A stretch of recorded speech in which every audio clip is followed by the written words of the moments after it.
ఈరోజు నేను మీతో చెప్పేటువంటి విషయం ఏంటి అంటే ద ఫైనల్ వార్నింగ్. ఇంకా చివరిగా చెప్పంటే చివరి హెచ్చరిక, లాస్ట్ వార్నింగ్. ఈ 5 వార్నింగ్ అంటే చివరికి ఇది 5వ వార్నింగ్, 5వ హెచ్చరిక. 4 కూడా మనం నేర్చుకుంటూ వచ్చాం. వార్నింగ్స్ వచ్చిన తర్వాత ఆ యొక్క వార్నింగ్స్ హెచ్చరికలు కనబడ్డ తర్వాత మీ అందరికీ తెలుసు హెచ్చరిక కనిపించింది అంటే ఇప్పుడు బీచ్ రోడ్ ఒకవేళ ఒక బీచ్కి వెళ్ళారనుకోండి, లోతుగా వెళ్ళకండి, అది చాలా లోతైన ప్రాంతంలో ఒక హెచ్చరిక బోర్డు పెడతారు. బోర్డు చూసిన తర్వాత ఏం చేస్తారు చెప్పండి? వెళ్ళిపోతారా లోపలికి? ఎందుకు? అది ప్రమాదమైనటువంటి స్థలం కాబట్టి వెళ్ళకూడదు. రోడ్ పైన ట్రావెల్ చేసుకుంటూ వెళ్తుంటే మూల మలుపు ఉంది అంటే ఇది మలుపుతో కూడుకుంది కాబట్టి స్లోగా వెళ్ళండి అంటే ఏం చేస్తాం మనము? స్లోగా వెళ్తాం. అలా మీరు చూస్తే ఒకవేళ ఏదైనా ఒక ఇంటికి వెళ్ళినప్పుడు ఇక్కడ డాగ్స్ అనే ఒక బోర్డు పెట్టినప్పుడు కుక్కలు ఉన్నాయి జాగ్రత్త అన్నప్పుడు ఏం చేస్తాం చెప్పండి? మనము ఆ ఇంటికి లోనికి వెళ్లకుండా గేట్ టచ్ చేయకుండా కొంచెం బయట నుండే మనము కమ్యూనికేషన్ చేయడానికి ప్రయత్నం చేస్తాం. అంటే ఏంటి? ఏ సైన్ బోర్డు కనబడ్డా, హెచ్చరిక కనబడ్డా కూడా హెచ్చరికను చూసి మనం ఏం చేస్తాము అంటే మనం ఏ విధంగా స్టెప్ తీసుకోవాలి, ఏ విధంగా మనం ముందుకు వెళ్ళాలి, మన జీవితాన్ని ఏ విధంగా సరి చేసుకోవాలని చెప్పేసి ఆలోచన చేస్తాం. ఎందుకు అంటే హెచ్చరికను ఒకవేళ నెగ్లెక్ట్ చేస్తే జరిగే పరిణామం ఏంటో మనకి తెలుసు కాబట్టి. ఒకవేళ సముద్రంలో బోర్డు కనిపించిన లోనికి వెళ్తే చనిపోవడం జరుగుతుందో ఏం జరుగుతుందో తెలుసు. రోడ్డు మీద కనిపించిన బోర్డును చూసి హెచ్చరికను చూసి కూడా నెగ్లిజెన్స్గా డ్రైవ్ చేస్తే ప్రాణాలే కోల్పోవచ్చు. ఇక్కడ కుక్కలు కనిపించాయని చెప్పేసి నెగ్లిజెన్స్గా ఉంటే తప్పకుండా కుక్క కాటుకు గురి కావచ్చు. ఇలా ఈ బోర్డ్స్ అన్ని చూసినప్పుడు ఎలాగైతే మన జీవితాన్ని సరి చేసుకుంటామో వాక్యము నుండి హెచ్చరికలు వచ్చినప్పుడు ఆ హెచ్చరికల అనుగుణంగా జీవితాన్ని మలుచుకోకపోతే, జీవితాన్ని సరి చేసుకోకపోతే గుర్తుపెట్టుకోవాల్సిన విషయం ఏంటి అంటే మిమ్మల్ని లెక్కలోనికి తీసుకొని తీర్పు తీర్చే వ్యక్తి కాపరి కాదు, మానవుడు కాదు. ఎవరు చెప్పండి?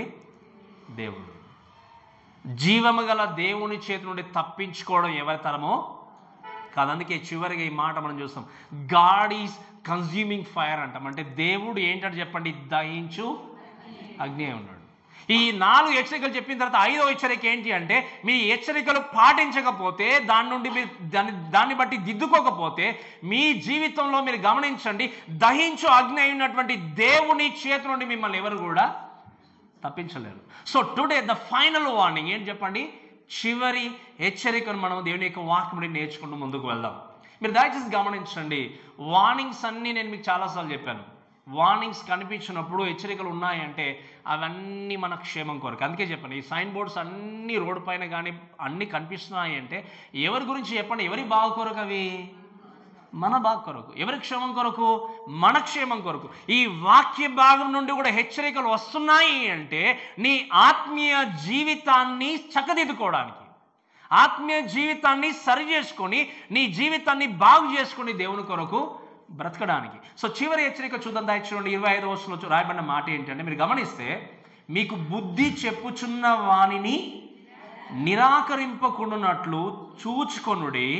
వారు భూమి మీద నుండి బుద్ధి చెప్పిన వాణ్ణి నిరాకరించినప్పుడు తప్పించుకొనకపోయిన ఎడల పరలోకం నుండి బుద్ధి చెప్పుచున్న వాణ్ణి విసర్జించు మనము తప్పించుకొనకపోవటం మరి నిశ్చయం కదా. లాస్ట్ వీక్ మనం చూసాం 2 మౌంటైన్స్, సీనాయి కొండ, సియోను కొండ. మీకు అర్థమైంది కదా? సీనాయి పర్వతము, సియోను పర్వతం. ఈ 2 పర్వతాల గురించి చూసినప్పుడు ఎక్కడ ఉండాలి, ఏం చేయాలనే విషయాన్ని మనం చూసుకుంటూ వచ్చాం. సో ఇక్కడ దేవుని యొక్క వాక్యంలో చూస్తే మనకు నేర్పించే విషయం ఏంటంటే మీరు చాలా జాగ్రత్తగా గమనించే విషయం ఏంటి అంటే ఈ వాక్య భాగం నుండి నేర్చుకునే మొట్టమొదటి విషయం ఏంటంటే మీరు చూడండి, it's a serious warning. Serious warning అంటే ఏంటి చెప్పండి? అన్ని వార్నింగ్స్ దేవుడు ఇచ్చవచ్చు, లాస్ట్గా ఈ ఫైనల్గా ఇచ్చినటువంటి హెచ్చరిక ఏంటి అంటే చాలా తీవ్రమైన వార్నింగ్ చెప్పొచ్చు, లేకపోతే సీరియస్ వార్నింగ్. సీరియస్ అంటే ఏంటి చెప్పండి? మీరు క్షుణ్ణంగా ఆ యొక్క హెచ్చరికను గుర్తిరిగి తప్పకుండా ఏం చేయాలి? రెస్పాండ్ అనేది కావాలి. రెస్పాండ్ కాకపోతే, స్పందించకపోతే దాని నుండి వచ్చేటువంటి పరిణామాన్ని ఏం చేయాలి? తప్పకుండా ఎదుర్కోవాలి. ఎందుకు అంటే మీ దేవుడు, మన దేవుడు దహించు అగ్ని ఉన్నాడు. ఆయన చేతి నుండి తప్పించే వ్యక్తి ఎవరు కూడా లేరు. ఈ యొక్క హెబ్రీ రాష్ట్ర పత్రిక ప్రత్యేకంగా కొంతమంది ఆడియన్స్ ఉద్దేశించి భక్తుడు రాశాడు. అక్కడ ఉన్నటువంటి ఇశ్రాయేల్ జనాంగాన్ని ఉద్దేశించి రాశాడు. అంతేకాకుండా యూదులుగా ఉంటున్నటువంటి వ్యక్తులు యేసుక్రీస్తును తెలుసుకున్నారు. తెలుసుకున్న తర్వాత కూడా మరలా ఈ యొక్క పాత నిబంధనలో ఉన్నటువంటి ఈ యొక్క కట్టలను అనుసరిస్తూ దేవుణ్ణి సేవించలేక, మీరు గమనించండి, ఓల్డ్ కవెనెంట్ అనేది దేవుడు ఏం చేస్తాడు చెప్పండి, ఆల్రెడీ దాన్ని ప్రక్కన పెట్టేశాడు. ప్రక్కన పెట్టిన దాన్ని కూడా మరలా వాళ్ళు దగ్గరకు తెచ్చుకొని దాన్ని పాటిస్తూ యేసుక్రీస్తు చెప్పిన బోధన కూడా పాటిస్తామని చెప్పి ముందుకు వెళ్తున్నారు. మీరు గమనించండి, రెండు కూడా ఎట్ ఎ టైం ఎవరు కూడా చేయలేరు. దేవుడు చెప్పాడు నేను దీన్ని నిరర్ధకము చేసి ఉన్నాను అన్నప్పుడు ఏం చేయాలి చెప్పండి, దాని పక్కన పెట్టేశారు. కానీ వీళ్ళు ఏం చేస్తున్నారు, దాన్ని ప్రేమిస్తున్నారు. అంటే అర్థం ఏంటి అంటే క్రీస్తు గురించి సరిగా తెలియనటువంటి వ్యక్తులు ఉన్నారు. సో ఇటువంటి వ్యక్తులు ఉద్దేశిస్తూ ఈ యొక్క వాక్య భాగం తెలియజేస్తున్న విషయం ఏంటి అంటే, లాస్ట్గా చివరిగా మీకు ఒక హెచ్చరిక చేస్తున్నాను, చాలా జాగ్రత్తగా వినండి అన్నాడు. అంటూ చెప్పిన మాట ఏంటి అంటే, మీరు చాలా జాగ్రత్తగా వినండి. Do not refuse to hear him the one who is speaking. ఎవరైతే మాట్లాడుతున్నారో, ఎవరైతే వినిపింపజేస్తున్నారో, ఎవరైతే శబ్దము చేత ఈ మాటలు తెలియజేస్తున్నారో ఆ మాటలను మీరు వినడానికి ఎప్పుడు కూడా వెనకంజ వేయకూడదు. వినడానికి ఎప్పుడు కూడా మీరు వెనుకకు రాకూడదు. ఎందుకు అంటే ఒక వినకుండా మీరు తృణీకరించినట్టయితే దాని పరిణామాన్ని తప్పకుండా ఏం చేయాలి, చవి చూడాల్సిందే. ఇక్కడ మీరు దేవుని యొక్క వాక్యంలో చూస్తే సియోను కొండ చూసాం, సీనాయి పర్వతం గురించి చూసాం. సీనాయి పర్వతం పైన మోషే ద్వారా దేవుడు మోషేతో మాట్లాడినప్పుడు మోషే ద్వారా దేవుడు ఏం చేశాడు చెప్పండి, ప్రజలతో మాట్లాడు. కానీ మీరు గమనిస్తే ఈ ప్రజలతో మాట్లాడిన తర్వాత కూడా వాళ్ళు చేసిన విషయం ఏంటి అంటే, మోషే మాటలు లెక్క చేశారో చెప్పండి, వాళ్ళు చేశారా? చేయలేదు. కాబట్టి ఆయన జస్ట్ పైకి వెళ్ళగానే వీరు మాకు దేవుడు ఎవరు తెలియదు, మా యొక్క లీడర్ లేడు అని చెప్పేసి వాళ్ళు ఏం చేశారు, ఒక దూడను తయారు చేసుకుని పూజించడం మొదలుపెట్టారు. వాళ్ళు చేసినటువంటి పనికి వారు దేవుని మాటను ధిక్కరించిన దాన్ని బట్టి, దేవుని యొక్క సేవకుని యొక్క మాటను ధిక్కరించిన దాన్ని బట్టి దేవుడు చేసిన విషయం ఏంటి అంటే, ఎవరైతే ఐగుప్తు దేశం నుండి బయటకు వచ్చారో ప్రతి ఒక్కరు కూడా పాలు తిల్లు ప్రవహించే దేశంలో అడుగుపెట్టలేదు. కేవలము ఎంతమంది చెప్పండి, ఎందుకు అడుగుపెట్టలేదు చెప్పండి?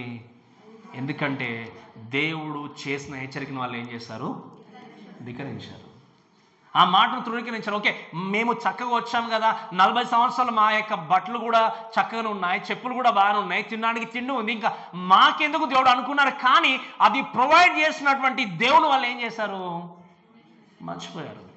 ఈరోజు నీవు అనుకోవచ్చు, అందుకే చెప్పాను, నా కష్టార్జితం, నేను చాలా కష్టపడుతున్నాను, నాకు నెలకి 1,00,000 వస్తాయి, 2 లక్షలు వస్తాయి, లేకపోతే ఎన్నైనా రావచ్చు అనుకుండొచ్చు నువ్వు. నేను ఆరోగ్యవంతుడు కూడా అనుకోవచ్చు, నాకు అన్నీ ఉన్నాయి, బిల్డింగ్స్ ఉన్నాయి, నాకు అన్ని ఆస్తి ఉంది అనుకోవచ్చు. కానీ రిమెంబర్, అవన్నీ నీకు ఇచ్చింది ఎవరు చెప్పండి? దేవుడు. దేవుణ్ణి మర్చిపోయి, మీరు దేవుణ్ణి మర్చిపోయి నాది అని పరిగెత్తే వ్యక్తికి చివరికి ఏమి కూడా మిగలదు. నువ్వు వెళ్తున్నప్పుడు నువ్వు వేసుకున్న వస్త్రాలు కూడా తీసుకెళ్ళావు, మిగతా తీసుకున్న వస్త్రాలు కూడా తీసుకెళ్ళావు. రిమెంబర్, దయచేసి చాలా జాగ్రత్తగా గమనించండి. ఒక 6 అడుగుల నేల మాత్రం, అంతే కదా, మనం చివరికి అది కూడా పడుకోవడానికి అన్నట్టుగా లేదా సమాధిలోనికి వెళ్ళడానికి అంతే. ఈరోజు ఈ మాటలు వింటున్న మనందరం కూడా దయచేసి గమనించాల్సింది ఏంటి అంటే, ఇక్కడ ఉన్నటువంటి ఈ జనాంగం వీళ్ళు ఏం చేస్తారంటే, వాళ్ళు ఓల్డ్ టెస్ట్మెంట్లో ఉన్నటువంటి విషయాలన్నీ కూడా వాళ్ళు ఏం చేస్తారంటే వాళ్ళు తిరస్కరించారు. మోషే చెప్పినటువంటి మాటలు కూడా వాళ్ళు వినలేదు. విననందుకు మీరు గమనించండి, చివరికి ఈ యొక్క దాదాపుగా 20 అంటే 6 లక్షల మంది పురుషులు వీళ్ళందరూ కూడా ఏం చేస్తారు చెప్పండి, అదే అరణ్యములో వారి జీవితం వాళ్ళు ఏం చేశారు, కోల్పోయారు. కేవలము కాలేబు, యెహోషువ మాత్రమే వాగ్దానం చేయబడినటువంటి నీళ్ళ ప్రవేశించారు. ఈరోజు నువ్వు అనుకోవచ్చు, నేను ఎంతో భక్తిపరుణ్ణి, ఎంతో చక్కగా దేవుణ్ణి సేవించే వ్యక్తిని, నాలాంటి భక్తిపరుడు ఎవరు లేరని నువ్వు అనుకోవచ్చు. బట్ నేను అడుగుతున్న ప్రశ్న, నిజంగా నువ్వు 6 లక్షల మందిలో ఈ లోకంలోనే నిజంగా దేవుడి చేత విడిపింపబడి రాలిపోయే వ్యక్తి ఉంటున్నావా? పాలు తిల్లు ప్రవహించే దేశంలో ప్రవేశించినట్టుగా ఖచ్చితంగా నేను పరలోకంలోనికి వెళ్తానన్న నమ్మకం నీకు ఉందా? ఒక్కసారి ఆలోచన చేయండి. It's a warning. ఈ హెచ్చరిక దేవుడు తెలియజేస్తున్నాడు. అందుకే మీరు చూడండి, వాళ్ళు ఏం చేశారంటే వాళ్ళు రిఫ్యూజ్ చేశారు, వినలేదు. అందుకే మీరు చూసి ఒకసారి ఒక మాట దయచేసి ద్వితీయోపదేశకాండము 28వ అధ్యాయము 45వ వచనం చదవండి దయచేసి. ద్వితీయోపదేశకాండము 28వ అధ్యాయం 45వ వచనం చదవండి.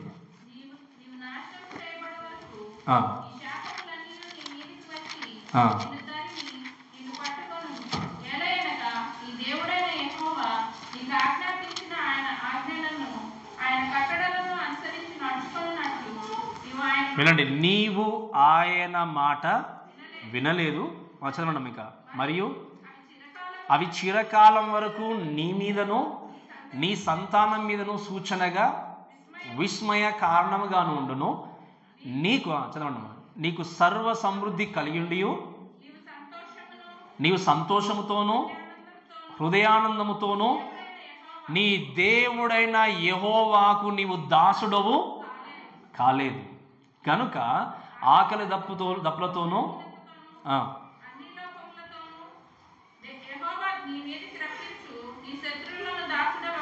ఆకలి దప్పులతోనూ వస్త్రహీనతతోనూ అన్ని లోపములతోనూ యెహోవా నీ మీదికి రప్పించు. నీ శత్రువులకు నువ్వేమవుతావు? దాసుడు అగుదువు. వారు నిన్ను నశింపజేయ వరకు నీ మెడ మీద ఇనుపకాడి ఉంచుదు. ఈ మాటలన్నీ కూడా దేవుడు తెలియజేస్తుంటున్నాడు. ఏమంటాడు? నేను నీకు ఆజ్ఞాపించినటువంటి మాటలు మీరు ఏం చేశారు? ధిక్కరించారు. అందుకే ఆయన చెప్తున్న మాట ఏంటి అంటే, ఇక్కడ చూడండి దయచేసి 46వ వచనంలో చూస్తే మీరు 47వ వచనంలో, నీకు సర్వ సమృద్ధి కలిగి ఉండి నువ్వు సంతోషముతోనూ హృదయానందముతోనూ నీ దేవుడైన యెహోవాకు నీవు దాసుడుగా జీవించలేవు. ఎందుకు అంటే నీకున్న ధనమే నువ్వు దేవుడు అనుకుంటున్నావు, నీకున్నటువంటి పలుకుబడే దేవుడు అనుకుంటున్నావు, నీకున్న ఉద్యోగమే దేవుడు అనుకుంటున్నావు. వినండి, నీకు సర్వ సమృద్ధిని అనుగ్రహించినటువంటి దేవునితో నీవు ఉన్నప్పుడు, నీకు అన్ని దేవుడు అనుగ్రహించినప్పుడు, సంతోషంతో ఉన్నప్పుడు, ఈ సంతోషంతో నింపబడిన హృదయముతో నువ్వు దేవుడికి దాసుడుగా జీవించకుండా నా ఉద్యోగమే నా కుటుంబాన్ని కాపాడుతుంది అన్న ధీమతో నువ్వేం చేస్తున్నావు చెప్పండి? జీవిస్తున్నావు. బట్ వన్స్ దేవుడు ఒక్కసారి రాత్రి ఉద్యోగం తొలగించాడు అనుకోండి, రేపే where will go again? Will come to Jesus, Lord please help me out. నీకన్ని దేవుడు సమృద్ధికి ఇచ్చినప్పుడే let us learn to hear his voice. అన్నీ నీకు సమృద్ధి ఉన్నప్పుడు ఏం చేయాలి? దేవుని మాటలను వినాలి. అందుకే దయచేసి ప్రేమ దేవుని ఇంకొక మాట చూడండి దయచేసి 29వ అధ్యాయము 14వ వచనం చూడండి ఒకసారి. ఇదే అధ్యాయంలో 29వ అధ్యాయము 19వ వచనం, 29వ అధ్యాయం 19వ వచనం చదవండి అమ్మా.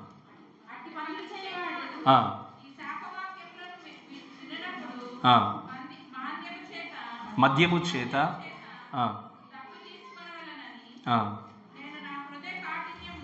నేను నా హృదయ కాఠిన్యం నడుచుకొని చుండినను నాకు క్షేమము కలుగునని నేను ఆశీర్వాదము నొందెదనని ఎలా అనుకుంటున్నాడు చెప్పండి?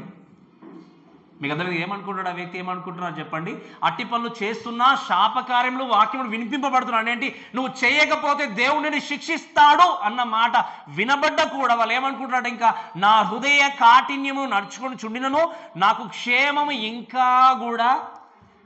ఎంత మూర్ఖపు జనంగా ఆలోచన చేయండి. దేవుడు చెప్తున్నాడు నీకు ఆయన మాట వినకపోతే నీకు శాపం. ఆయన ఏమనుకుంటున్నాడు చెప్పండి? వీళ్ళు నా హృదయ కాఠిన్యం నేను నడుచుకొనుచు నా క్షేమము కలుగునని నేను ఆశీర్వాదము పొందేదాన్ని నీవు అనుకుంటావు. కానీ దేవుడు ఏమన్నా అయితే యెహోవా వారిని క్షమించడు. ఈరోజు వాక్యం విన్న ప్రేమ దేవుని పిల్లారా, నీకు కూడా ప్రతి వారము ఈ మాటలు వినిపింపబడుతున్నాయి. అలానే ఉంటాయిలే వాక్యంలో, నేను విన్న వాక్యమా, నాకు తెలియని మాటల, ఆ మాటలే ఉంటాయని చెప్పేసి నీ హృదయ కాఠిన్యము చేత నాకు అన్నీ బాగానే ఉంటున్నాయని అనుకున్నట్టయితే remember, God is not going to forgive you. దేవుడు నిన్ను క్షమించడానికి ఎప్పుడు కూడా సిద్ధంగా. ఎవరిని క్షమిస్తాడు చెప్పండి? పశ్చాత్తాపము కలిగిన హృదయముతో దేవుని దగ్గరకు వచ్చి ప్రభువా నన్ను క్షమించమని అడిగే వ్యక్తిని దేవుడు తప్పకుండా క్షమించగలడు. ఈరోజు వాక్యం వింటున్న దేవుడు దయచేసి మనం వాక్యం బట్టి ఆలోచన చేద్దాం. అందుకే దేవుడు చెప్పాడు వీళ్ళకి ఏంటి అంటే, మీరు ఇంకా పాత నిబంధన అంటే అందుకే వాక్యం ఏమని చదవండి దయచేసి 20వ వచనంలో, మీకు బుద్ధి చెప్పుచున్న వాణ్ణి నిరాకరింపకున్నట్లు చూసుకోండి.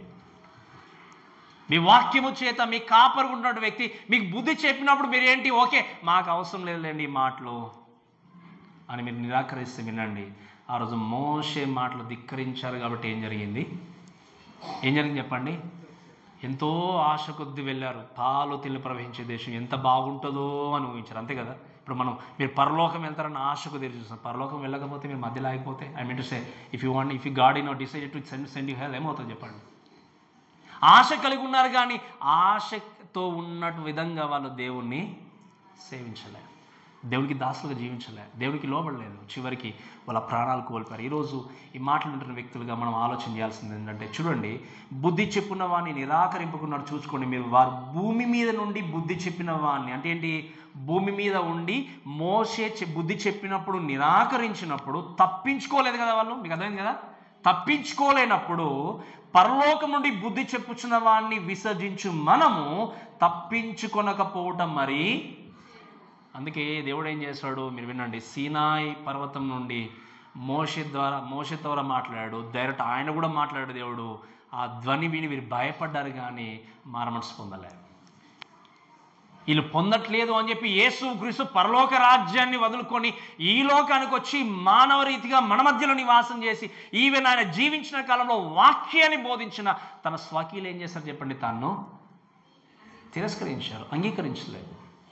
అందుకే వాక్యం రాయబడిన మాట ఏంటి అంటే, మీరు చూడండి, పరలోకం నుండి బుద్ధి చెప్పుచున్న వాడిని మీరు విసర్జిస్తే ఎలా తప్పించుకుంటారు? భూమి మీద బుద్ధి చెప్పిన వ్యక్తి చెప్పినప్పుడే వినకపోతే దేవుడు ఏం చేస్తాడు, వారిని శిక్షించినప్పుడు పరలోకం నుండి బుద్ధి చెప్తున్న దేవుని మాటలు విన్నప్పుడు మిమ్మల్ని దేవుడు ఎలా మిమ్మల్ని కాపాడుతారు అనుకుంటారు. అందుకే మనం మొదటి వచనం చూసాం. ఏమన్నా రాయబడి చదవండి దయచేసి మరొకసారి. హెబ్రీ రాసిన పత్రిక మొదటి వచనం, మొదటి 2 వచనాలు. నానా సమయంలోనూ నానా విధములుగా ప్రవక్తల ద్వారా మాట్లాడినటువంటి దేవుడు ఈ దినములు అంతమంది అంటే ఇప్పుడు ఎవరి ద్వారా మాట్లాడుతున్నాడు చెప్పండి, ఆ యేసుక్రీస్తు ద్వారా ఈ యొక్క మాట్లాడేటివి ఆయన మాట్లాడుతున్నప్పుడు మీరు విన్న. అందుకే చెప్పాను, don't run after prophecies, don't run after from healings or anything. ఇవన్నీ మీ జీవితాన్ని క్షీణింపజేసేటివి. This is a final revolution. ఇది అల్టిమేట్ రెవల్యూషన్. ఎవరు అల్టిమేట్ రివీలర్ ఎవరు అంటే యేసుక్రీస్తు మాత్రమే. ఇంకా దేని కొరకు పరిగెత్తాల్సిన అవసరం లేదు. ఆయన మీరు వినండి, ఆ రోజు మోషే చెప్పినప్పుడే వినకుండా నాశనం కొని తెచ్చుకున్న జనులుగా ఉన్నప్పుడు ఈరోజు చివరి దినాలు అంటే ఈ అంత్య దినాలు ఎవరి ద్వారా మాట్లాడుతున్నాడు దేవుడు? కుమారుడు ద్వారా. అందుకే ఈ కుమారుడు అన్నప్పుడు ఎవరు చెప్పండి, అందుకే మీకు క్లారిఫై చేస్తాను లాస్ట్ టైం కూడా. యేసుక్రీస్తే ఆది యందు వాక్యం ఉండను, వాక్యము దేవుని యొద్ద ఉండను, ఆ వాక్యమే శరీరధారిగా కృపాసత్య సంపూర్ణ మన మధ్య నివసించను. ఈ వాక్యం అందుకే చూస్తాం యోహాను సువార్త 17:17 చూసి రాయబడిన మాట ఏంటి అంటే, సత్యం నందు ప్రతిష్ఠ చేయము, నీ వాక్యమే సత్యం. అంటే ఏంటి? ఈ సత్యమైన వాక్యము యేసుక్రీస్తు. చివరి దినాల్లో మాట్లాడుతుంది ఎవరి ద్వారా చెప్పండి? క్రీస్తు ద్వారా. ఈ వాక్యము ద్వారా వినిపింపబడుతున్న మాటలు ధిక్కరిస్తే యు విల్ నాట్ ఎస్కేప్. ఎవరు కూడా కాపాడలేరు. కాబట్టి మీరు దయచేసి గమనించండి, ఈ మాటలు వింటున్న మన అందరం కూడా ఆలోచన చేయాల్సిన విషయం ఏంటి అంటే, ఇది సీరియస్ వార్నింగ్. ఏంటి చెప్పండి? ఇది ఏంటి చెప్పండి?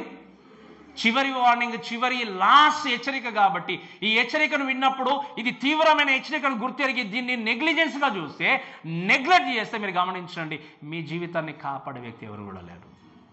ఈరోజు వాక్యం వింటప్పుడు దేవుని వెళ్ళారా, నువ్వు దేవుని నమ్ముకొని దేవుణ్ణి అంగీకరించి నేను దేవునితో ఉన్నానని చెప్పి భ్రమలో బ్రతుకుతున్నావేమో, దేవునితో ఉన్నానని చెప్పి నిజంగా నాకు రక్షణ ఉందని అనుకుంటున్నావేమో. మీరు వినండి, కాపరి ప్రతిసారి టచ్ చేసేది ఎందుకు అంటే రక్షణ విషయము. If you really fall back, ఒకవేళ నిజంగా నువ్వు డౌట్లో ఉంటే, కన్ఫ్యూజ్లో ఉంటే నువ్వు సరి చేసుకుంటావని చెప్పేసి. అండ్ ఈ కాలంలో ఎంతోమంది అబద్ధ ఆరాధికులు ఉన్నారు. నేను చెప్పినప్పుడు మీకు అర్థమైందా? అబద్ధ ఆరాధికులు, అబద్ధ అనుచరులు, ఇంకంటే తప్పుడు అనుచరులు, ఫాల్స్ ఫాలోవర్స్ అంటాం మనం. ఫాల్స్ వర్షిపర్స్ అంటే ఏంటి? క్రీస్తుని అంగీకరించామని చెప్పుకుంటూ అబద్ధాన్ని కలిగి జీవించే వ్యక్తులు, అబద్ధముగా బ్రతికే వ్యక్తులు, అబద్ధ ఆరాధికులు, తప్పుడు ఫాలోవర్స్ లేదా తప్పుడు ఈ యొక్క అనుచరులు ఎవరు అంటే, నేను కొన్ని విషయాలు చెప్తాను చాలా త్వరగా, మీరు దయచేసి గమనించండి. వారికి ఉన్న మార్క్స్ ఏంటి అంటే మీరు చూడండి. మొట్టమొదటిది ఏంటి అంటే, అబద్ధము, తప్పుడు అనుచరులు లేకపోతే తప్పుడు వర్షిపర్స్ ఎవరు అంటే మీరు చూడండి. మొట్టమొదటిగా ఏంటంటే, they preach but they don't follow. తప్పుడు అనుచరులు ఎవరు అంటే మీరు గుర్తుపెట్టుకోండి, వాళ్ళు చెప్తారు కానీ దాన్ని పాటించరు.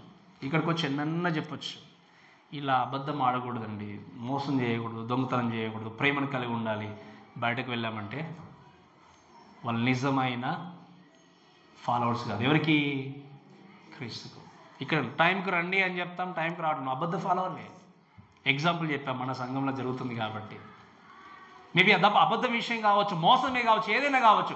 నువ్వు నిలబడి ఏదైనా ఒకవేళ మాట్లాడుతున్నావు అంటే 100% ఫుల్ఫిల్ చేస్తామని చెప్పట్లేదు, కానీ ఫుల్ఫిల్ చేయకుండా దాన్ని కొనసాగించకుండా నువ్వు ఆగిపోతున్నావు అంటే నువ్వు నిజమైన అనుచరుడివి కావు. రెండవది, put burden on others.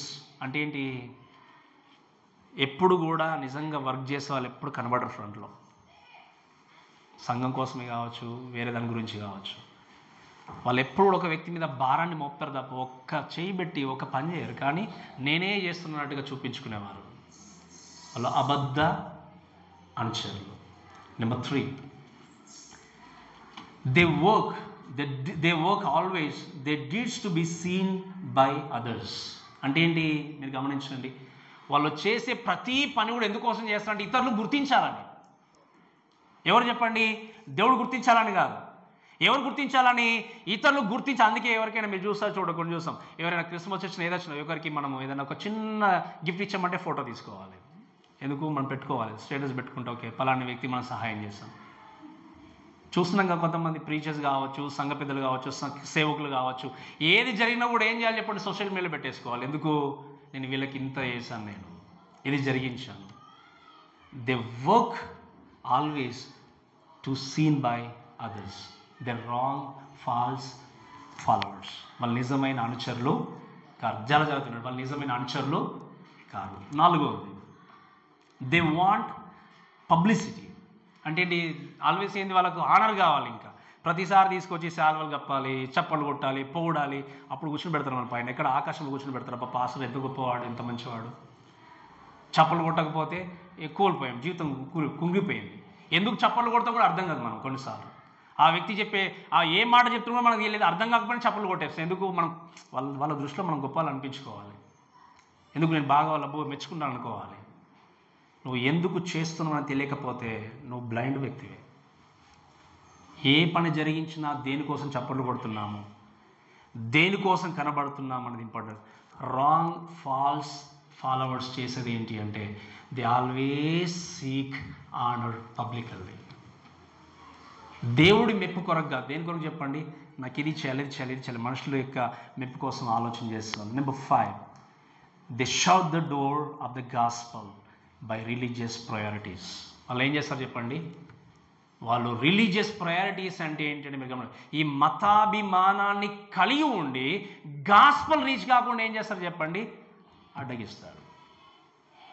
Gospel reach కాకుండా ఏం చేస్తారు? అడ్డగిస్తారు. అందుకే ఇక్కడ నుండి సత్యవాక్యము వినబడుతుంది అంటే ఎవరిని తీసుకొచ్చి వాళ్ళని పెట్టడానికి లేదు ఇక్కడ వీలు. ఎందుకు? దట్ ఈజ్ రాంగ్ అని చెప్పినప్పుడు ఓకే నేను మాత్రమే దృష్టిలో మంచోని అనిపించుకోవాలి, ఎవరిని పడితే వాడు తీసుకొస్తాం. That's really wrong. వాళ్ళు ఎందుకు? ఎవరిని సంతోషపెడుతున్నాం మనము?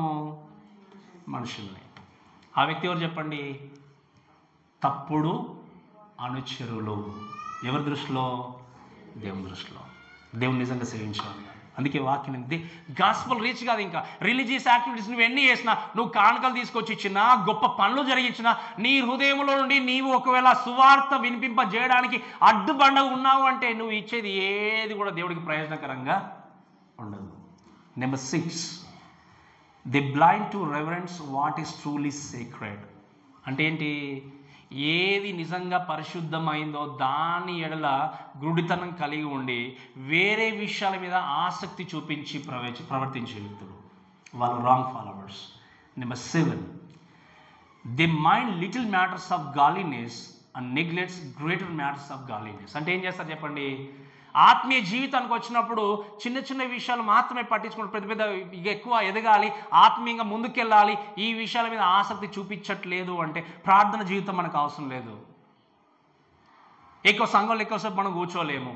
ఓకే, సంఘానికి మీరు రండి అని ఎంకరేజ్ చేసే వ్యక్తి ఎంకరేజ్ చేయకుండా పర్లేదమ్మా ఆదివారం ఒక్కరోజు అటెండ్ అయితే సరిపోతుందిలే అనే వ్యక్తి నిజంగా దేవుణ్ణి అనుసరించే వ్యక్తి.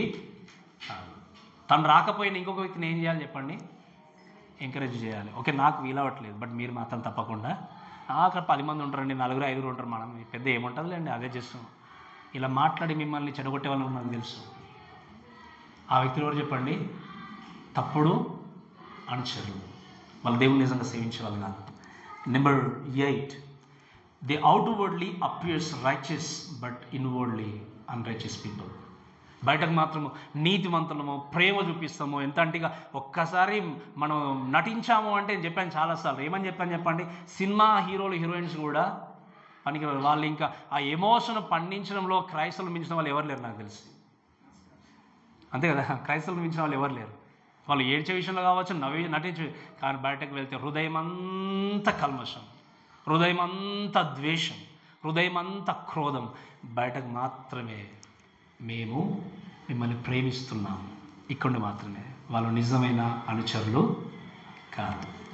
Number 9, they make monuments but neglect the truth of God. Monuments అంటే ఏంటి? ఆ మనుషుల యొక్క అంటే ఏంటి? మనుషుల యొక్క స్మారక చిహ్నాలు చేసుకోవడానికి ఇష్టపడతారు, కానీ సత్యమైన దేవుని మాటలు మాత్రం లెక్క చేయరు. ఒక పాస్టర్ గారు అమెరికా దేశంలో, ఇవన్నీ ఒక పాస్టర్ గారు చెప్పినప్పుడు నేను నోట్ డౌన్ చేసుకుని చెప్తాను మీకు ఇవన్నీ కూడా. ఆయన మాట్లాడుతూ చెప్పిన మాట ఏంటి అంటే, ఒక చర్చికి వెళ్ళాట వాళ్ళు అమెరికా దేశంలో, 100 అడుగులతో పెద్ద క్రాస్ పెడుతున్నారట వాళ్ళు చర్చి పైన, మాకు అందరికంటే ఫేమస్ కనిపించాలి అని చెప్పేసి. ఆవిడ పాస్టర్ గారు వెళ్ళి అడిగారట, 100 అడుగులతో పెడుతున్నారు, చాలా బాగుంది, కానీ యేసుక్రీస్తు గురించి, ఆత్మీయ జీవితాన్ని గురించి, మీ సంఘంలో ఉన్న విధవరాల గురించి ఎప్పుడైనా సహాయం చేయాలన్న ఆలోచన మీకు వచ్చిందా అంటే ఏమీ తెలియదు. అప్పుడు అన్నట, so what you're doing, maybe you knows everything అన్నమాట. Number 10, it's beggarly morning to main or gentleness. అంటే ఏంటి మీరు వినండి, అంటే ఏంటి? బయటకు నేను చెప్పినట్టుగా నటించి, జాలు చూపించి, లేకపోతే ఈ విధంగా బయటకు వచ్చి అయ్యో దేవా అని చెప్పి నటించేటువంటి వ్యక్తులు వీరు నిజమైన ఫాలోవర్స్ కాదు. మత్తయి సువార్త 5వ అధ్యాయం 1-2 చదవండి దయచేసి. మత్తయి సువార్త 2వ వచనం చదవండి, 5వ అధ్యాయం 2వ వచనం నుండి.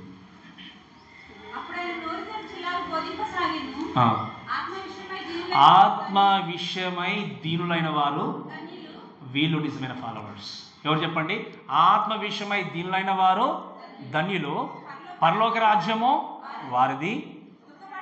దుఃఖపడు వారు ధన్యులు, వారు ఓదార్చబడుదురు. సాత్వికులు ధన్యులు, వారు భూలోకను స్వతంత్రించుకుందురు. నీతి కొరకు ఆకలి దప్పులు గలవారు, వారు ఏం చేస్తారో చెప్పండి? తృప్తిపరచబడతారు. కనికరం గలవారు ధన్యులు, వారు కనికరం పొందురు. రైట్, ఇవన్నీ మనము చదువుకుంటూ నేర్చుకున్న మాటలే. And these are the real followers of Jesus Christ. మీరు వినండి, ఈ 10 చెప్పాను, ఈ యొక్క 10 మార్క్స్, ఆ కోణంలో ఎవరైనా వ్యక్తి ఉన్నట్టయితే వాళ్ళు నిజంగా దేవుని ఫాలోవర్స్ కాదు, దేవుని సంతోషపెట్టే వ్యక్తులు కాదు. కాబట్టి ఈరోజు గమనించండి, దేవుని యొక్క వాక్యం రాయబడిన మాట ఏంటంటే మరొకసారి చెప్తాను వినండి. మీకు బుద్ధి చెప్పుచున్న వాణ్ణి నిరాకరింపకున్నట్లు చూచుకోండి. ఎందుకంటే భూమి మీద నుండి బుద్ధి చెప్పిన వాణ్ణి నిరాకరించినప్పుడు తప్పించుకొనకపోయిన పరలోకం నుండి బుద్ధి చెప్పుచున్న వాణ్ణి విసర్జించి మనము తప్పించుకున్న పోట మరి నిశ్చయం కదా.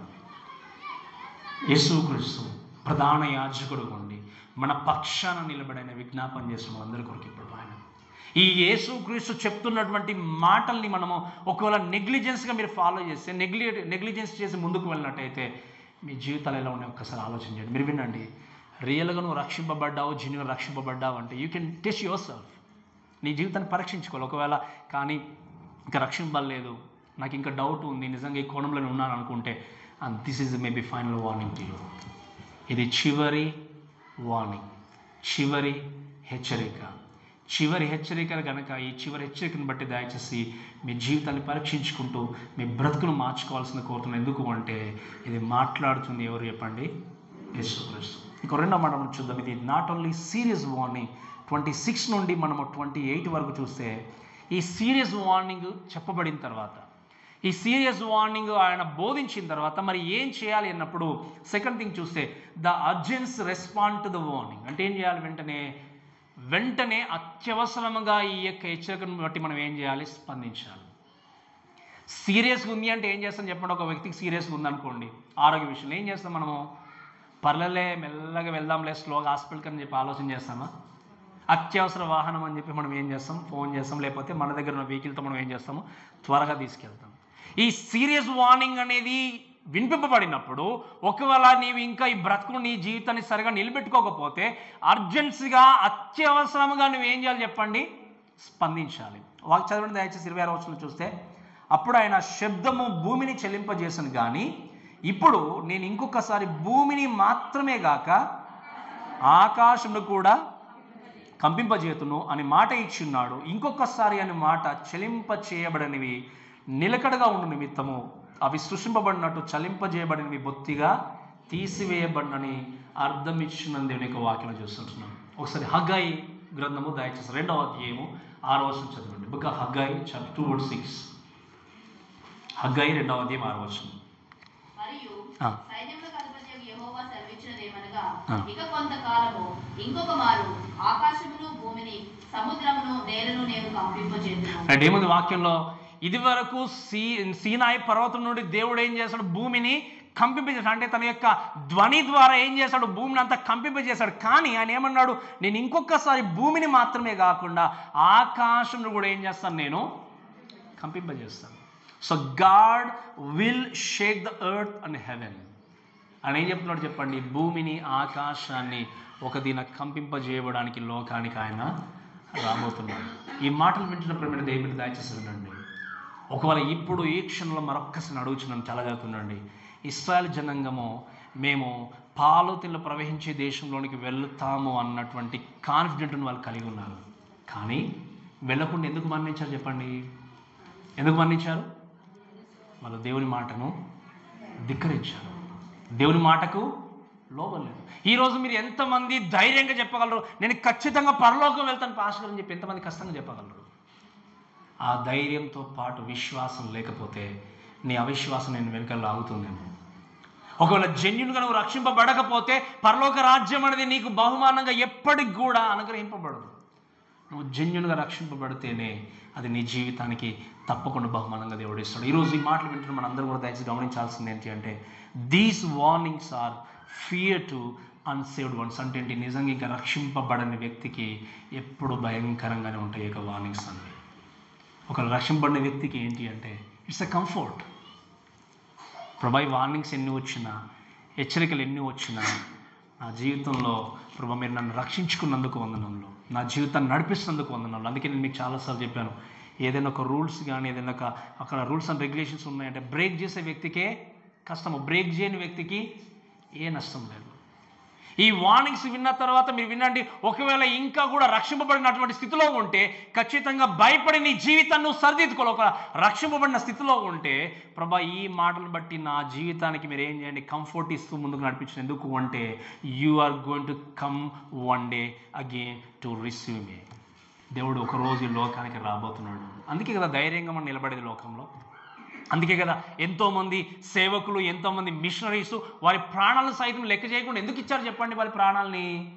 ఎందుకంటే ఒకరోజు దేవుడు తప్పకుండా వారిని లేపి, లేకపోతే వారి జీవితాలను విడిపించి, వారి ఆత్మను విడిపించి పరలోక రాజ్యానికి తప్పకుండా వారిని తీసుకెళ్తాడు అని చెప్పి. ఈరోజు రక్షింపబడినటువంటి వ్యక్తిగా దేవుడు మన ఆత్మను విడిపించాడు. కేవలం ఒకటి మిగిలింది ఏంటి అంటే మనం మరణించడమో పరలోకానికి వెళ్ళడం. అంతే. అంత మార్చబడింది, అంత చేంజ్ అయిపోయింది. ఈరోజు ఈ మాటలు విన్న తర్వాత కూడా, హెచ్చరిక చూసిన తర్వాత కూడా ఇంకా బ్రతుకును మార్చుకోకుండా వింటే చాలా జాగ్రత్త వినండి. భూమి మీద ఉన్నటువంటి వ్యక్తి బుద్ధి చెప్పినప్పుడే తప్పించుకోలేకపోతే పరలోకం నుండి బుద్ధి చెప్తున్నటువంటి దేవుణ్ణి ధిక్కరిస్తే నిశ్చయంగా మీరు తప్పించుకోలేరు. కాబట్టి మీరు వినండి, సేవుడు పర్సన్గా ఉన్న వ్యక్తులుగా ఈ మాటలను వింటున్నటువంటి ఆధిక్యత కలిగిన వ్యక్తి గమనించాల్సింది ఏంటంటే వినండి, we should always learn to live and we should always remember we have a great security in Jesus Christ. యేసుక్రీస్తుని అంగీకరించిన వ్యక్తిగా నువ్వు గ్రహించాల్సింది ఏంటి అంటే, నువ్వు యేసుక్రీస్తు సొంత రక్షణగా నిజంగా నీవు అంగీకరిస్తే నీ జీవితంలో నిజమైనటువంటి భద్రత ఎవరి ద్వారా దొరుకుతుంది చెప్పండి? దేవుని ద్వారా. అందుకే నేను ఎప్పుడు చెప్తాను ఒక మాట, మీరు విన్నారో వినలేదు, ఈ లోకంలో ఎంతోమంది మీ ఆత్మను బాగు చేసుకోండి అంటే ఆ మాటను విని దేవుని దగ్గరికి వచ్చేవాళ్ళు తక్కువ. కానీ మీ రోగం తీసేస్తామా అంటే, నేను చెప్పినప్పుడు మీకు అర్థమైందా? మీకున్న రోగము, మీకు ఆరోగ్యం బాగాలేదా, లేకపోతే కడుపు నొప్పా, లేకపోతే ఇంకా ఏదైనా రకరకాల రోగాలు ఉండొచ్చు. ఇవన్నీ ఉంటే మీకు స్వస్థత కావాలంటే పరిగెత్తుకొని రండి అంటే వేల్లో వెళ్ళిపోతారు, లక్షలు వెళ్ళిపోతారు. నీ ఆత్మీయ స్వస్థత కోసం, ఆత్మను విడిపించుకోవడానికి రండి అంటే ఎంతమంది వెళ్తారు చెప్పండి? కానీ మర్చిపోయే విషయం ఏంటి అంటే, నేను చాలాసార్లు చెప్పాను, ఆత్మీయ స్వస్థత అనేది పర్మనెంట్గా ఉండేది. నేను చెప్పినప్పుడు మీకు అర్థమైందా? ఆత్మీయ స్వస్థత అనేది ఒక్కసారి ఆత్మీయంగా నువ్వు స్వస్థపరచబడితే పరలోకానికి వెళ్తావు. కానీ లోకంలో నువ్వు భౌతికంగా, మీరు వినండి, స్వస్థపరచబడ్డా కూడా 100% ఆరోగ్యవంతుడుగా నీవు ఉన్నా కూడా ఈ లోకంలో నువ్వు ఈ పర్మనెంట్గా ఉండడానికి లోకానికి రాలేదు. నేను చాలాసార్లు చెప్పాను, నువ్వు పుట్టింది మొదలుకొని ఇప్పటివరకు నాకు చిన్న ఇంజక్షన్ కూడా వేసుకోలేదన్నా కూడా నువ్వు 100% లేకపోతే 100 years 120 మేబీ అంటే మేము బ్రతకొచ్చు చెప్పలేము. కానీ శాశ్వతంగా మాత్రం లోకంలో మరి దేనికోసం ఆరాటపడుతున్నారు? ఏ స్వస్థత కోసం పరిగెత్తున్నారు? ఎవరికైనా మనకేంటి, ఎవరు చూసినా ఈ లోకంలో బాహ్యంగా మీరు అలా ఈ యొక్క రోగము శారీరక స్వస్థల కోసం కానీ శారీరకమైన ఆశీర్వాదాల కోసం పరిగెత్తే దాంట్లో కనీసము ఒక 10% ఆత్మీయ స్వస్థ కోసం, ఆత్మీయ ఆశీర్వాదాల కోసం పరిగెత్తే క్రైస్తవ లోకం ఎప్పుడో మారిపోయేది. Did you get me? నేను చెప్పినప్పుడు మీకు అర్థమైందా? ఈ శారీరకంగా ఉండే ఆశీర్వాదాల కోసమో, భౌతికంగా వచ్చే ఆశీర్వాదాల కోసమో పరిగెత్తినట్టుగా, ఆసక్తి చూపించినట్టుగా ఆత్మీయంగా ప్రభు నన్ను ఆశీర్వదించండి, ఆత్మీయంగా నా జీవితాన్ని బాగు చేయండి, ఆత్మీయంగా నా జీవితాన్ని ఎదిగింపజేయండి అని చెప్పి ఒక 10-15% ఆలోచన చేస్తే క్రైస్తవ సంఘాలు, క్రైస్తవ జీవితం అనేది ఎప్పుడో బాగుపడేది. ఈరోజు దేనికి నువ్వు ఎక్కువ ప్రయారిటీ ఇస్తున్నావు?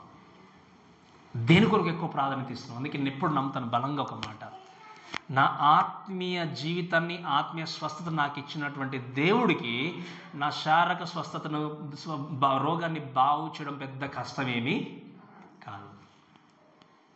నేను చెప్పినప్పుడు మీకు అర్థమైందా? ఆత్మీయ రోగమును, ఆత్మీయ స్థితిని మార్చినటువంటి దేవుడికి ఈ భౌతికంగా ఉన్న స్థితిని మార్చడం పెద్ద కష్టమేమీ కాదు.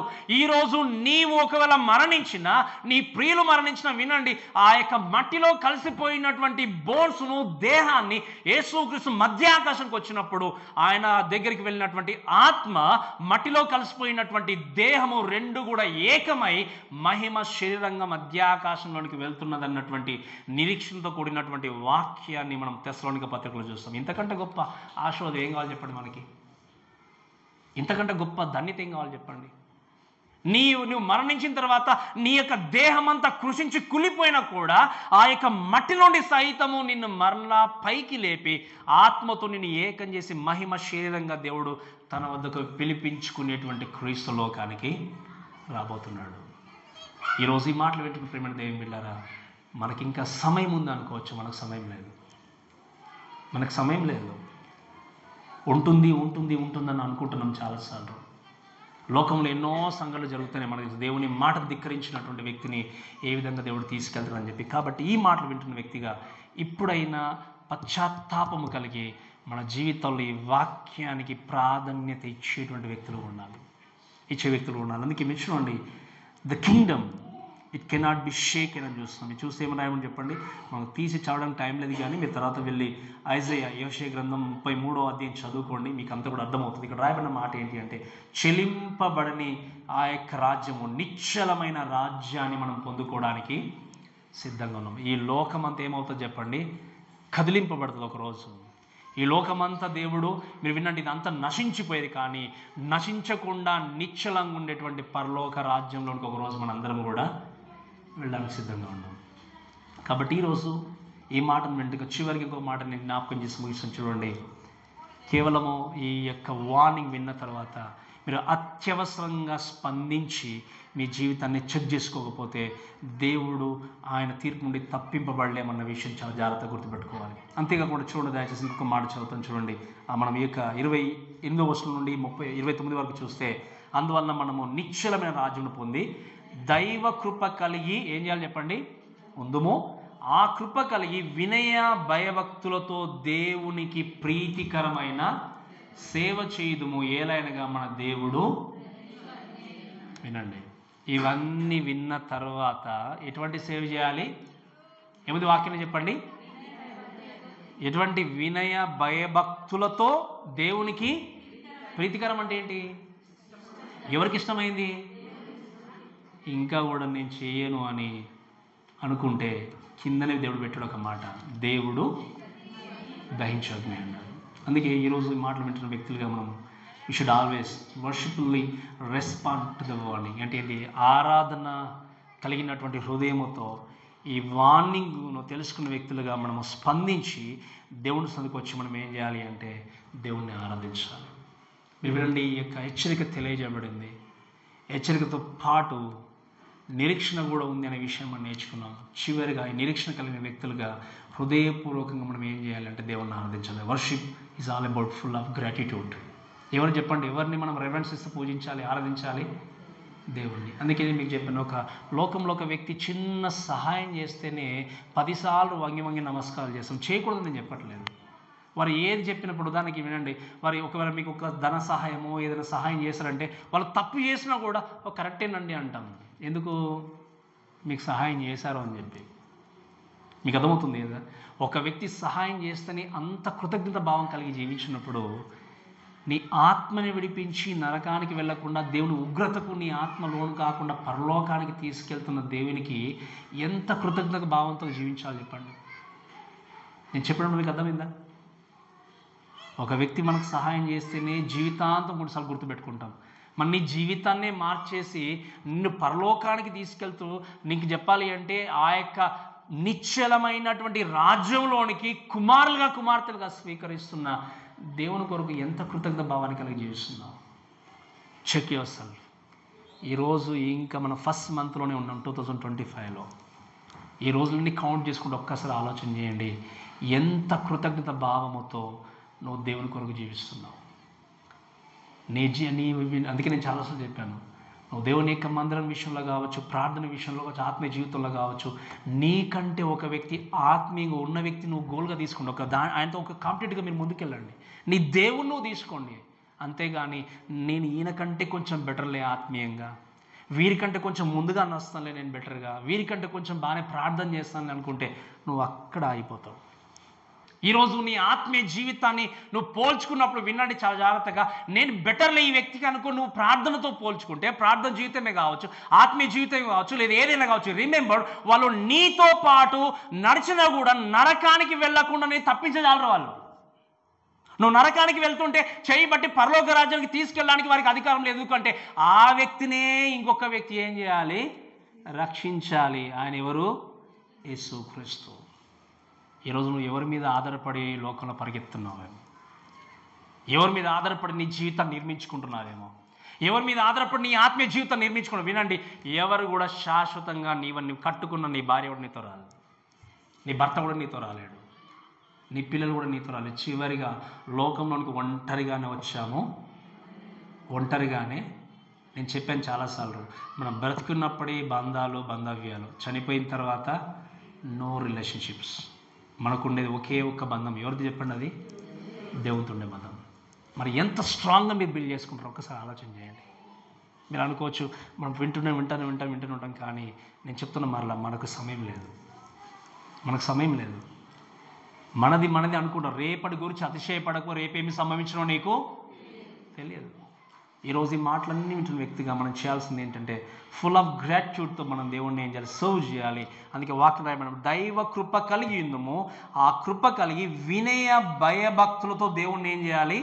ప్రీతికరమైనటువంటి సేవ చేయాలి. దానికి వాక్యం చూస్తే సర్వ్ గాడ్ యాక్సెప్టబుల్లీ అంటే ఏంటి? మీరు గమనించండి, ఒక మాట చెప్తాను, చాలా జాగ్రత్తగా వినండి. దేవుని యొక్క వాక్యం చూస్తే ఇక్కడ ఉన్నటువంటి ఈ జనాంగము పాత నిబంధనలో ఉన్నటువంటి ఆ ఓల్డ్ కవెనెంట్లు వాళ్ళు వింటూ ముందుకు వెళ్ళినప్పుడు మీరు వినండి దయచేసి దేవుని యొక్క వాక్యం చూస్తే, if they hold on to the old covenant then they could not worship God acceptably. అంటే ఏంటి? వాళ్ళు ఈ పాత నిబంధనలు ఉన్నటువంటి మోషే నిబంధనను, ఒడంబడికను ఇంకా కూడా హగ్ చేసుకొని ముందుకు వెళ్తే దేవుణ్ణి హృదయపూర్వకంగా వాళ్ళు ఎప్పుడు కూడా ఆరాధించలేరు, ప్రీతికరంగా ఉండలేరు. ఈరోజు వాక్యం వింటున్న వ్యక్తులుగా దేవుడు క్లియర్ కట్ ఇన్ఫర్మేషన్ మనకి ఇచ్చాడు. నూతన నిబంధన తీసుకొచ్చాడు. ఆయన అన్నీ తీసుకొచ్చిన తర్వాత కూడా ఇంకా ప్రధాన యాజకులు అని చెప్పి ఇవని చెప్పేసి ఇంకా కూడా ఈ ట్రెడిషన్లో చిక్కుకొని మీరు దేవుణ్ణి ఆరాధిస్తే ఆ ఆరాధన దేవునికి ప్రీతికరమైంది కాదు. మీకు అర్థమైంది కదా? మనం ఎన్నో చర్చస్ చూస్తాం, సిఎస్ఐ, లూథరన్ కొన్ని చర్చస్, అన్ని ట్రెడిషన్సే, టోటల్లీ ట్రెడిషన్సే. ఆ ఆరాధన ఎప్పుడు దేవునికి ప్రీతికరమైంది కాదు. ఒకసారి అందుకే ఒక పెళ్ళికి వెళ్ళాను నేను, మన వాళ్ళ పెళ్ళికి. కపుల్స్ కోసం ప్రార్థన చేయమని బుక్ ఇచ్చారు నాకు. నేను చెప్పాను, నేను చేయను అండి, దేవుడు నా హృదయం నుండి ఎలా ప్రే చేయమంటే అది చేస్తానని చెప్పాను. ఈ ప్రేయర్ అనేది వీఆర్ టాకింగ్ టు గాడ్, అంతే, మెమరైజ్ చేసుకొని చేసేది కాదు. అంటే నేను వాళ్ళని హేళన చేయట్లేదు, దయచేసి నన్ను అపార్థం చేసుకో, హేళన చేయట్లేదు. కానీ నేను చెప్పే విషయం ఏంటి అంటే దాని నుండి బయటకు రావాలి, మనం దాని నుండి బయటకు రావాలి. ఇంకా అక్కడ చిక్కుకోవడానికి వీళ్ళు ఎందుకు? దేవుడు దాన్ని ఏం చేశాడు? అబలిష్ చేశాడు. దాన్ని ఏం చేశాడు? అది కరెక్ట్ కాదు అని చెప్పి దేవుడు ఏం చేస్తాడు? దాన్ని ప్రక్కన పెట్టేశాడు. ఈరోజు ఈ వాక్యం ఎత్తబడింది, వినిపింపబడుతుంది. విన్న తర్వాత జీవితాన్ని మార్చుకుంటే మీ జీవితానికి శ్రేయస్కరము, లేకపోతే మనం ఏం చేయలేం. ఆ రోజు మోషే చెప్పాడు. ఆయన శ్రేష్టంగా దేవుని దగ్గరికి వెళ్ళిపోయాడు. ఆయన మాటలు విన్నటువంటి వ్యక్తులు ఏం చేశారు చెప్పండి? నశించిపోయారు. కాబట్టి ఈరోజు ద గాస్పల్ మనం ఉండాల్సిన విషయం ఏంటంటే ప్రీతికరమైనటువంటి సేవ చేయాలి. ఎటువంటి సేవ చెప్పండి? ఎవరికి ప్రీతికరంగా ఉండేది? దేవుడికి ప్రీతికరంగా. ఈ ప్రీతికరమైన సేవ, the gospel is worship maker అనే విషయం చూస్తాం. అంటే ఇంకా చెప్పాలి అంటే మీరు వినండి, ప్రీతికరమైనటువంటి సేవ, ఈ గాస్పల్ వర్షిప్ మేకర్ అనుకున్నప్పుడు మీరు వినండి, యేసు క్రీస్తును అంగీకరించినటువంటి నిజమైన వ్యక్తి. అందుకే నేను చాలాసార్లు చెప్తాను, అందుకే మనం మాట్లాడితే మీరు టైంకి వచ్చినా టైంకి రాకపోయినా నేను ఇదే వాక్యం చెప్తాను. మీకు అర్థమైందా? ఎప్పుడైనా మీ జీవితంలో, అందుకే నేను మళ్ళీ అడుగుతాను, క్వశ్చన్ చేసుకున్నారా? ఇన్ని వారాలుగా నేను చర్చికి వెళ్తున్నాను ప్రభా, ఒక్కరోజు నేను మిమ్మల్ని సండే ఆరాధించలేకపోయాను అనుకుని ఆ బాధ లేదు అంటే నిజంగా నువ్వు రక్షింపబడిన వ్యక్తివేనా? That's my question. ఈ 52 వీక్స్లో ఆదివారం ఆరాధనకు వచ్చినప్పుడు ఆరాధన వాక్యం విని 10 నిమిషాలు చేసిన హృదయపూర్వకంగా ప్రభా నేను మీకు వందనాలని చెప్పి అందరిలో కలిసి నువ్వు ఆరాధన చేయలేకపోతున్నావు అంటే నువ్వు ఏ విధంగా దేవునిలో నిజమైన రక్షణ వ్యక్తిగా ఉంటావు? Question your self. ప్రతి దానికి మనకు సమయం ఉంది, కానీ దేవుడికి మాత్రం సమయం వెళ్ళకపోతున్నాం మనం. అందుకే చెప్పాను వాక్యం మీరు వినండి, ప్రేతలు లేచి నిన్ను స్తుతించిన అంటాడు. సమాధులున్న ఏ యొక్క శరీరము దేహము లేసి దేవుణ్ణి, నువ్వు బ్రతుకున్నప్పుడే దేవుణ్ణి ఆరాధించేది. మరి ఎందుకు నెగ్లిజెన్స్ చేసుకుంటున్నారు? ఎందుకు ఆరాధన సమయాన్ని జారవించుకుంటున్నాము? ఎందుకు 2 hours 2.5 hours దేవునికి ఇవ్వలేకపోతున్నాము? మిమ్మల్ని ఎవరైనా టైం విషయంలో వెనుకకు లాగుతున్నారు అంటే పర్లేదు మీరు ఎంకరేజ్ చేస్తున్నారంటే మీకు చక్కగా త్రోవ చూపిస్తున్నారు. ఎక్కడికి? నేను అందుకే చెప్పాను, నా స్టడీస్లో నేను వారిని కంపేర్ చేసుకుంటే అక్కడే అయిపోయేవాడిని. నువ్వు కంపేర్ చేసుకోండి, ఒకవేళ చూసుకోండి ఎవరు చక్కగా ప్రార్థన చేస్తూ ఆత్మీయంగా ఎదుగుతున్నారు, లేదా ఎవరిని చూసుకోకుండా దేవుణ్ణి చూసుకోండి. మీరు దేవా నాకేది మీకు నేర్పించారు అని విల్ గ్రో స్పిరిచువల్లీ.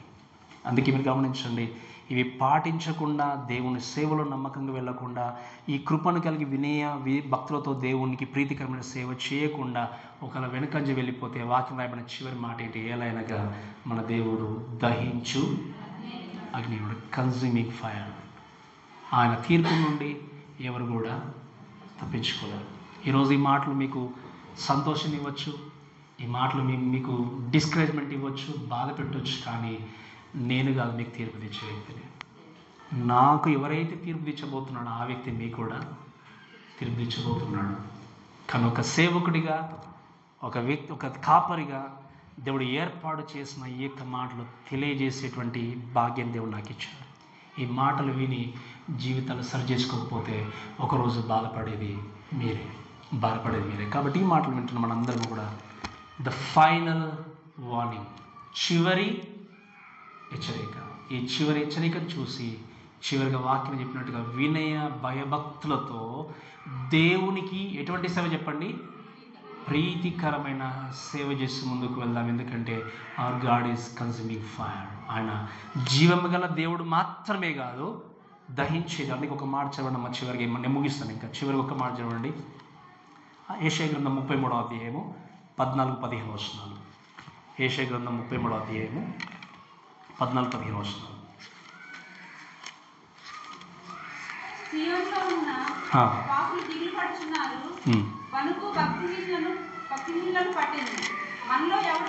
వినడం ఈ దహించ అగ్ని అయినటువంటి దేవుడి దగ్గరికి ఎవరు చేరుకోగలరు అన్నప్పుడు ఈ లోకంలో ఎవరు కూడా మనం పర్ఫెక్ట్ కాదు. మరి ఎలా చేరుకుంటామంటే వాక్యం రాయబడిన మాట ఏంటి చదవండి మరొకసారి.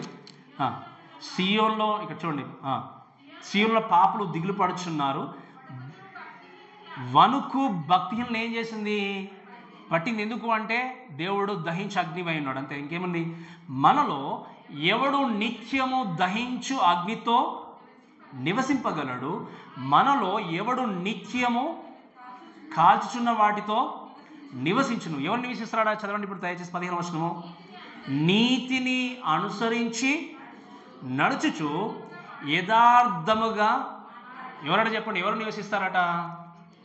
నీతిని అనుసరించే వ్యక్తులు, యథార్థంగా మాట్లాడే వ్యక్తులు, నిర్బంధనం వల్ల వచ్చు లాభమును ఉపేక్షించుచు లంచము పుచ్చుకొనకుండా తన చేతులను, ఎవరట చెప్పండి, లంచము పుచ్చుకొనకుండా మీ చేతులను ఎవరైతే మలుచుకుంటారో వాళ్ళు, ఒకవేళ మీరు ఈ యొక్క లోకంలో ఎన్ని రకాల బిజినెస్లు చేసినా లంచం ఒకవేళ తీసుకుంటున్నారంటే రిమెంబర్, నువ్వు దేవుని దృష్టిలో తీర్పులోనికి రాబోతున్నావు అనే విషయం ఎప్పుడు కూడా మర్చిపోకూడదు. అందుకే వాక్యంలో మాట ఉంది, ద్రవ్యము వడ్డీకి. కానీ మనం ఏం చేస్తాము? నీకు ఒకవేళ ఉంటే ఎవరికైనా హెల్ప్ చేయాలనుకుంటే 10,000 ఇస్తే 10,000 ఆశించండి. దానికి ఇంత మిత్తి అని చెప్పి తీసుకుంటుంటే మీరు నిజంగా క్రైస్తవులు కాదు. ఇది నా మాట కాదు. ఎక్కడుంది చెప్పండి మాట? ఇది వాక్యంలో ఉంది. పాస్టర్ గారికి భలే చెప్తారులేండి అనుకోవచ్చు మీరు, కానీ నా మాట కాదు ఇది. ద్రవ్యము వడ్డీకి ఇవ్వకూడదు, లంచము పుచ్చుకోండి. ఒకవేళ చిన్న లాభమే కదా పాస్టర్ గారు, చేయకపోతే ఎలా మేము కూడా బ్రతకాలి అంటే నమ్మకంగా ఉండు. కొద్ది దాంట్లో నమ్మకంగా ఉన్న దేవుడిని ఖచ్చితంగా ఇస్తాడు. ఆ వ్యక్తి 2 తలాంతులు తీసుకుని దాని నమ్మకంగా ఉన్నాడు కాబట్టి దేవుడు ఏం చేస్తాడు చెప్పండి? ఆ యజమాని ఇంకో 2 తలాంతులు ఇచ్చాడు. 5 తలాంతులు తీసుకున్న వ్యక్తి 5 తలాంతులు నమ్మకంగా ఉన్నాడు కాబట్టి దేవుడు ఆ వ్యక్తి ఏం చేస్తాడు చెప్పండి? 5 తలాంతులు ఇచ్చాడు. అయ్యో నేను బ్రతకపోతే ఎలా అంటే గుర్తుపెట్టుకోండి, ఆకాశ పక్షులను చూడండి, ఆ విత్తము కోయ వాటికంటే శ్రేష్ఠమైనటువంటి దేవుడు మిమ్మల్ని ఖచ్చితంగా పోషించగలడు. అన్యాయపు సొమ్ముతో జీవించే వాని యొక్క నోరు మంటితో నింపబడుతుంది. నేను యొక్క వాక్యం చూస్తాము సామెతల గ్రంథంలో. చూస్తాం ఏమని చెప్పండి? అన్యాయంతో వచ్చేటువంటి డబ్బును జీర్ణించుకునే వ్యక్తి, తినే వ్యక్తి నోట్లో ఏం భయపడుతుందట? మట్టి. అది నేను చెప్పిన మాట కాదు. ఈరోజు లంచము పుచ్చుకునే వ్యక్తి ఈ యొక్క దేవుని దగ్గరికి రాలేడు. తర్వాత ఏమని చెప్పండి? హత్యను మాట వినకుండా చెవులు మూసుకొని చెడుతనము చూడకుండా కన్నులు మూసుకున్నవాడు ఉన్నత స్థలమందు నివసించాడు. మరి ఈ యొక్క మాట మనం అందరం కూడా విని, అందుకే ఈ యొక్క వాక్యానికి ఇచ్చిన టైటిల్ ఏంటంటే ఫైనల్ వార్నింగ్, చివరి హెచ్చరిక. చివరి హెచ్చరిక. కాబట్టి చివరి హెచ్చరికను చూసుకొని జీవితాన్ని మార్చుకొని దేవుని మహిమ కొరకు మనందరం జీవిస్తూ ముందుకు సాగుదాం. కాబట్టి మాటలు మన దేవుడు దీవించి ఆస్వాదించను కాక. ఆమేన్.